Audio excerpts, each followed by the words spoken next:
So, hello, angels. It's been a while.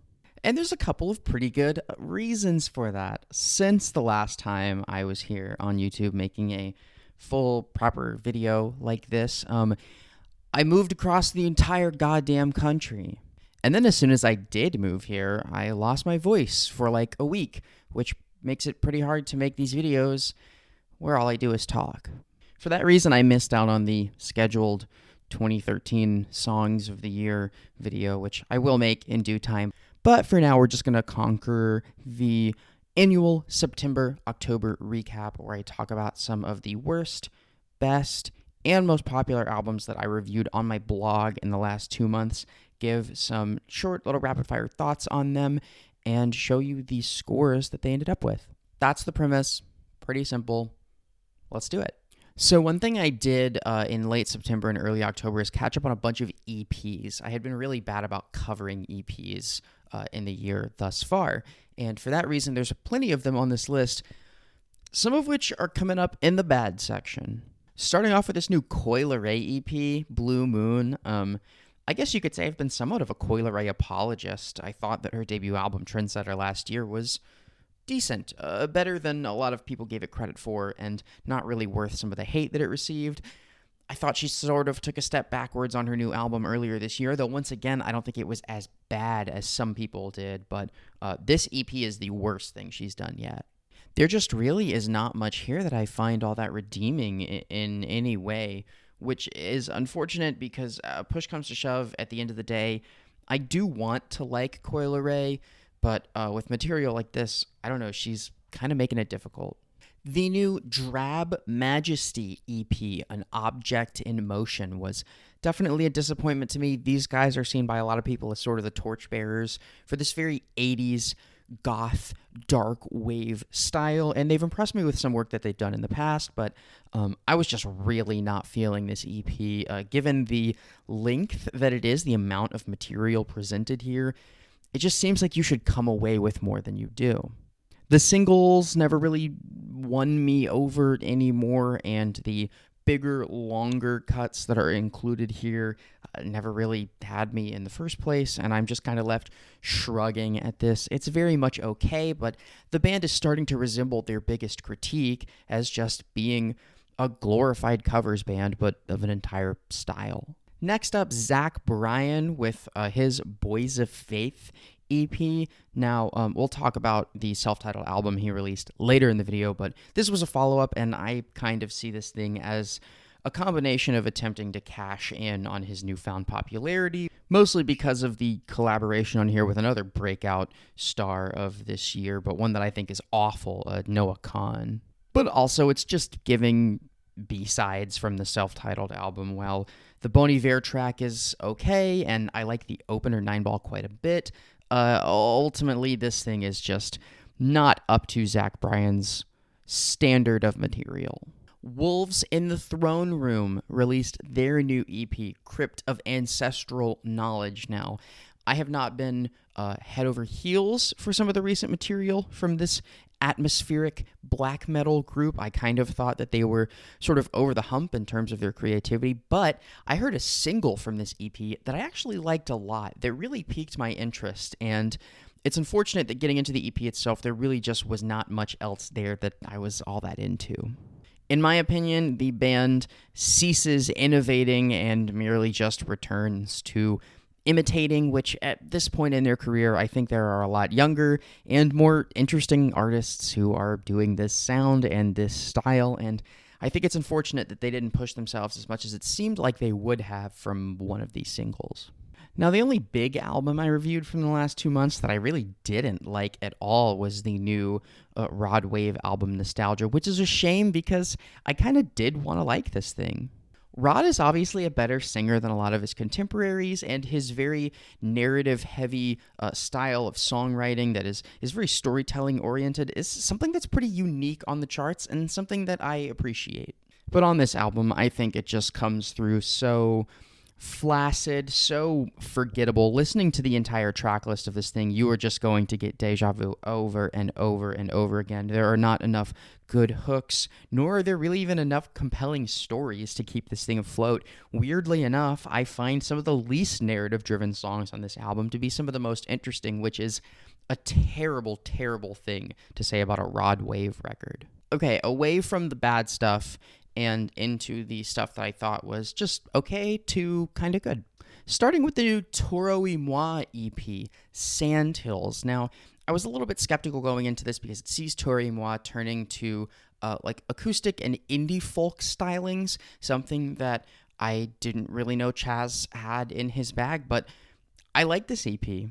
Even though it is literally about South fucking Carolina, I can kind of understand some of the appeal to some of the things he's saying, some of the nostalgia, some of the observation of change, of both slow and fast-paced changes. I like what he has to say on this EP.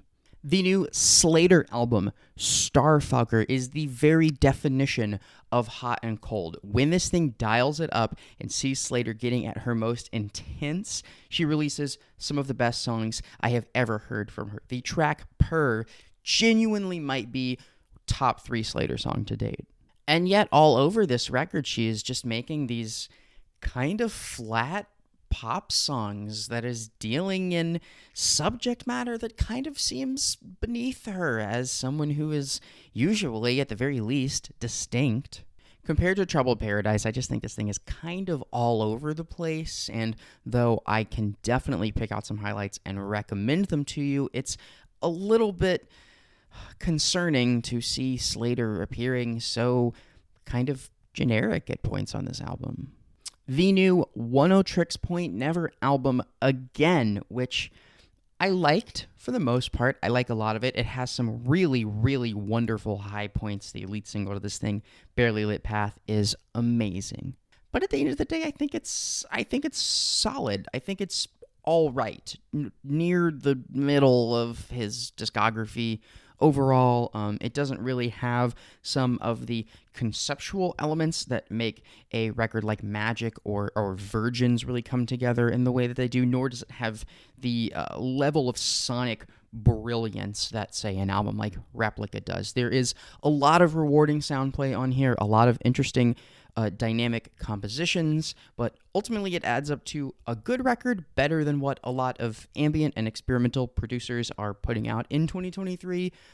It's just not one of my favorite things that Oneohtrix Point Never has ever done. If you have 4 hours to kill and you really like nostalgic, shimmering dance music, maybe check out the extremely long new DJ Sabrina the Teenage DJ album, Destiny.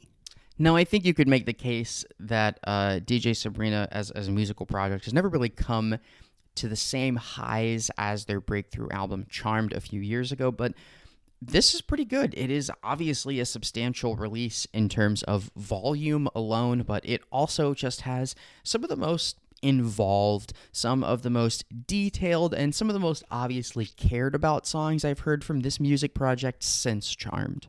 If you've passed this album entirely because of its length, I don't blame you, but if you've enjoyed DJ Sabrina's work in the past, there is no reason that you will not like this again. Drizzy, Drake, For All the Dogs.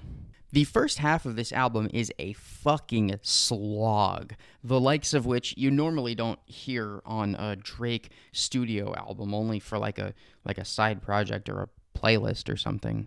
But boy, does this album redeem itself on the second half.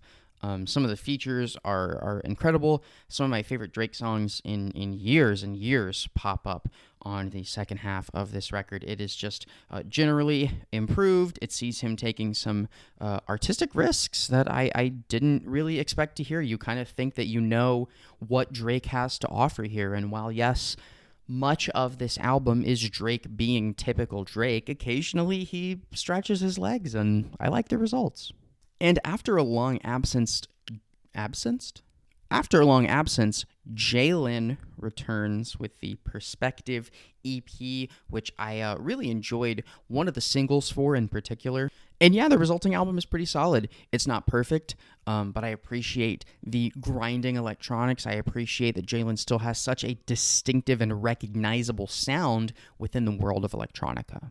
And that points on this record can be some of the most intensely danceable things I've heard all year, even though there is a dud or two in the track list, in my opinion. I think dance and electronica fans should give this thing a shot. Unfortunately, I wasn't head over heels for the new Troye Sivan album, not nearly like I wanted to be. I have long been a defender of his last album, Bloom, which, yes, it had some ballads that aren't the best thing in the world, but I think it's a pretty tight track list when you look back at it in retrospect, and that's really all I was hoping for this album to achieve. It doesn't.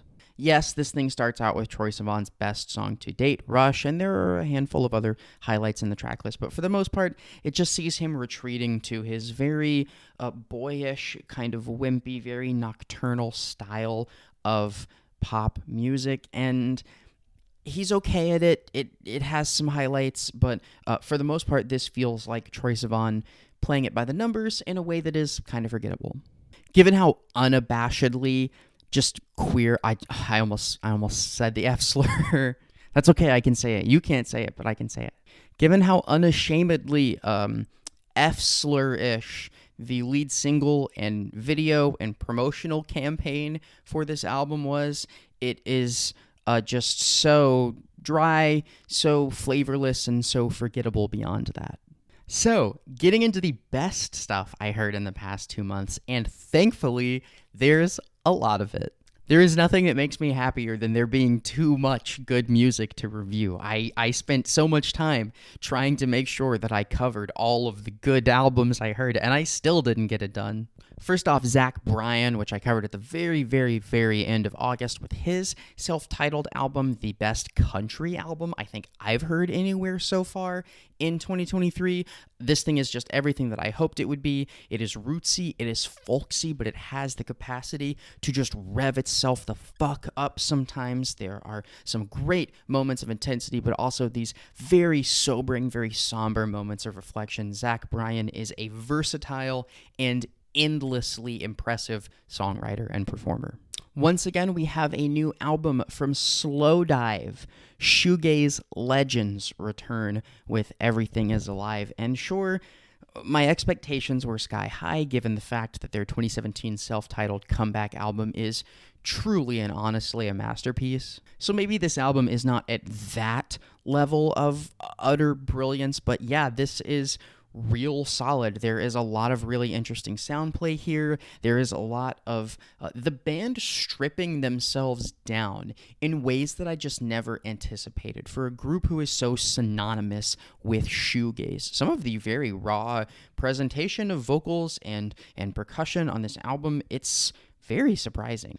And though it doesn't work 100% of the time, for the most part, I was impressed that even dialing back some of the dreamy layers and theatrics that they've been known to deploy, Slowdive still sound really good.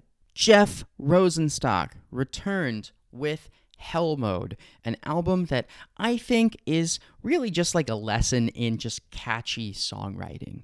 This thing is as politically righteous and self-deprecating as you'd expect a Jeff Rosenstock album to be, and while that stuff may not be an extraordinarily deep well, at least not the way that Jeff is doing it, it is presented in these short, catchy, fun, and extremely infectious songs. And while as an album-long format, I think this thing may be begging for a track like, say, Ohio Turnpike from Jeff Rosenstock's last album, I don't mind this presentation at the end of the day. This album was never a chore to get through. It is fun. It is bombastic. It is quite dizzying at points in both its sonic presentation and its narrative loops, but ultimately, I think it's in pursuit of something that is satisfying and rewarding. Speaking of dizzying, Spirit of the Beehive returned with the I'm So Lucky EP. Now, I caught some flack for not loving the band's last album, Entertainment Death, which a lot of people were really big fans of. I thought it was okay. It had moments that I was intrigued by, but in my opinion, this is the best stuff that I've ever heard this band release. I love the dueling vocalists. I love the roles that they are able to play. I love the versatility that this band puts on display, from going very, very acoustic-y and very earnest in their presentation to some of the blistering distortion at other points on this record. They've always been described as kind of a tailspin of indie rock, and that's exactly what this feels like, but this time around, I think they're doing it really well on almost any style they take on. And to the surprise of absolutely no one, literally not one single person on Earth, I enjoyed the new James Blake album, Playing Robots into Heaven, which sees him wandering further away from R&B than he has been in a really, really long time. In fact, a lot of the pop and soul and R&B music that has informed much of his material is completely by the wayside now and replaced by a re-embracing of experimental electronica that occasionally comes through in some tracks that I would describe as dancey, but in large part sees James Blake returning to these extremely voluminous, spacious production techniques. And combined with his omnipresent interest in vocal effects, vocal layering, and using his extremely distinctive and impressive vocals in very interesting ways, this album is, once again, fascinating. I think it's a wonderful sequence of experimental electronica songs that both reinforce each other really well and largely avoid any duds. So I knew that I was going to like the new Olivia Rodrigo album, Guts. I'm just surprised by how much I liked it. First of all, the trio of singles that this thing serves up, Vampire, Bad Idea, Right, and Get Him Back, 3 for 3, and some of her best work yet. But it was the deep cuts that really won me over here, save for a track like Logical, which I think is really the lone obvious weak link here. Olivia avoids a lot of the pitfalls of her first album and heightens the best and loudest and brightest material on this record with some really interesting supplementary moments. To take just one example, I found myself so adorably enamored with the song Pretty Isn't Pretty, a vintage synth-pop number the likes of which I never thought I would hear Olivia Rodrigo jump on, and yet she does it really, really well. After impressing me with the promise and potential of her debut more than some of the actual moment-to-moment songwriting of the record, I think she is growing both artistically and individually into her style and showing that promise firsthand on Guts. This is a big improvement, and once again, it leaves me excited for whatever she does next. But oh, fucking boy. Girl, we've been talking about good albums. It is time to talk about a great album. A great fucking album. One of the best albums I've heard in this entire year, and among the best albums I've heard of the fucking decade so far. And that is the loud, intense, overwhelmingly girlish, and yet fascinatingly conceptual Underscores album, Wall Socket. Holy shit, this thing is great. This album is so good. The bangers on this record hit so hard. They are just... And yet, it is so far from a one-trick pony. The deep cuts across this album, alongside the single You Don't Even Know Who I Am, are remarkable pieces of narrative achievement that also managed to have me on the edge of my seat sonically. The textures and the presentation of the songs on this album is just wonderfully dynamic. Even already having listened to this album so many times and seen Underscores live and got the vinyl, listened to the vinyl 50 more times, and knowing the thing like the back of my hand, I am still just sometimes surprised by the places that it wanders in sonically and how interesting they contrast with each other when paired one after another after another. Not to mention, there is an entire rabbit hole's worth of lore to dig into, characters, setting, narratives, all of it, the whole big concept album bubble. If you want to hyperfixate on this thing, there is so much to work through. Moving on, I was a pretty big fan of the new Animal Collective album, Isn't It Now? While I don't think this thing has quite the highs of their previous project, which I also liked a lot, this is very solid. It features Animal Collective at their most expansive on a song like Defeat, which is this pseudo-ambient, massive 21-minute block of wandering, fascinating little songwriting idiosyncrasies, but it also sees the band dialing it back, getting simple, some of the most pure folk pop they've released in years, like the single Gemini. And yeah, all things considered, this album's pretty good. It didn't knock my socks off, but I like it, and I think not only Animal Collective as a whole, but also the individual members are kind of on a hot streak in the past couple years. And like seemingly everybody else on planet Earth, I was really, really impressed with the new Sufjan Stevens album, Javelin. Sufjan has always been an emotional songwriter, someone who's extremely effective at translating subtlety and beauty into his music, and that is literally the definition of what happens here. Now, learning that this album is about and dedicated to his late partner obviously heightens that emotional connection, but you really don't even need that detail to be spoken to you. You can just pick through some of the beautiful lyrical flourishes that pop up all throughout this album and understand that what Sufjan is doing here is paying tribute to someone whom he loved so unflinchingly and so deeply.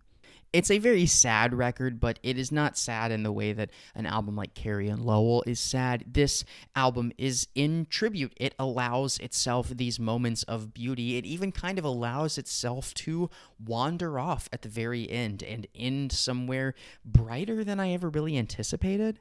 This is among Sufjan's best projects yet, and for an artist like Sufjan, that's saying a lot. This thing is really, really good.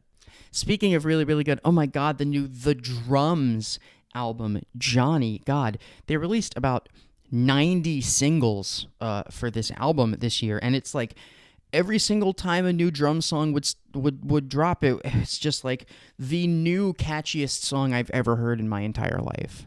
And yeah, that's what this record is. If you're familiar with the style and the presentation of a drum song, you pretty much know what this entire album is going to sound like, save for an unexpected Rico Nasty feature and a weird, like, synthy drum machine diatribe. For the most part, these are the surfy, sunny, blissful pop songs that I was expecting from the drums, and God, nobody does it better. And last weekend, 3 brilliant new albums dropped, starting with the new Reverend Kristen Michael Hayter album, Saved. So this is Kristen Hayter, formerly of Lingua Ignota fame. With that project retired, she is shifting her focus and working on this Reverend project, which is sort of like under her own name, and this shit is terrifying. For this album, she covers some vintage religious hymns and pins, a few songs of her own, and holy shit, they're scary. The presentation of this album sonically is very scary. It is mostly piano-driven, though songs like the opener have these very horrifying production techniques, the likes of which I was not expecting from a Lingua Ignota album, because most of them in the past haven't had that, but under this new project, she is kind of allowing herself to wander into some new places. And wander she does, my goodness, and yet, as much changes, plenty stays the same. She is still a remarkably compelling songwriter. The songwriting highlights on this thing front to back. It's an extremely unique listening experience that, like a lot of Kristen's work, is guaranteed to scare the hoes. But if any of that insane fucking shit sounds like something that you would be into, check it out. Something a little bit more approachable, yet also distinctly futuristic, the new Sampha album, Lahai, his first new album in 6 years. And all the way back when his last project, Process, dropped in 2017, I described it at the time as being pretty futuristic, pretty progressive by R&B standards. But he sounds like he's in another dimension on this new album with the sonic textures he's playing with, the cloudiness and the beauty that shines through in this production. But as I have continued to say, his best asset is his voice. And Sampha's vocals are A1 all over this album. He just sounds perfect, blissful, beautiful, immaculate, emotive, able to hit every single note, and yet never feeling like he has to or needs to strain beyond what is necessary to give his voice the emotional impact that it has. He is just a world-class singer, and his knack and his eye for sonic talent and texture and his attention to detail is pretty damn good too. And the last album we're going to talk about here today, my review is not even out yet because it's one that I have struggled to parse. I adore this album, but it is difficult to find the right words to explain Jane Remover's Census Designated. Part of that has to do with this album's confrontation of experiences that are uniquely trans, which speak to listeners and content creators like me that are also trans in an extremely unique way, and it's hard to know how much of that plays into the fascination I have with this material. And yet, on an entire other hand, whereas some of my other favorite albums of the year, like Wall Socket or like albums from Anohani or Jessie Ware, all of which are very poised, which feature a lot of attention to detail, a lot of particular process that has resulted in a very polished and very poised final product. Census Designated feels like an unpredictable, chaotic eruption. That is both emotionally, where the album weaves in very dense metaphor with occasional moments of extremely literal and autobiographical detail in a way that makes breaking down the meaning behind a lot of these songs extra difficult, but also because its lack of sonic poise comes with a willingness to follow the pure angst and anxiety of the feelings Jane is expressing to whatever their sonic conclusion may be, and often the case for that is some of the most insane layers of deranged, blistering distortion I've heard anywhere this year. For an album that is like hyperpop, parallel, digicore with like a splash of emo influence to it, the sonic palette of this thing is something closer to like the fucking Body. And yet those blistering layers are so rewarding, and the type of people who would normally turn away from such a thick, distorted haze are loving this record because that's the sound, that's the perfect sonic equivalent to go with the feelings that Jane is expressing. This album is a fucking whirlwind, but it is incredible. It's incredibly dynamic. It is the kind of display of emotion, of angst and anxiety that is difficult to come by. None of this feels fake, processed, even written. It almost just feels like a peeling back of someone's mind to look into some of the darkest and most nervous recesses. And being able to translate that with both songwriting and lyricism, as well as sonic texture and detail, it is remarkable. Listen to this album, and listen to Wall Socket, and listen to other music from trans people like Anohani and like Liturgy, because if you are not, you are missing out on the best shit that music has to offer. Okay, that's it for me. If I can find a way to keep myself from sweating my ass off in this room, then maybe I will try to make the 2013 list next. If not, keep an eye out for the short video reviews that I'm posting of songs and albums that I am covering, and I will be back with something sooner or later on YouTube. Sorry for making you wait 2 months. I won't do it again, hopefully.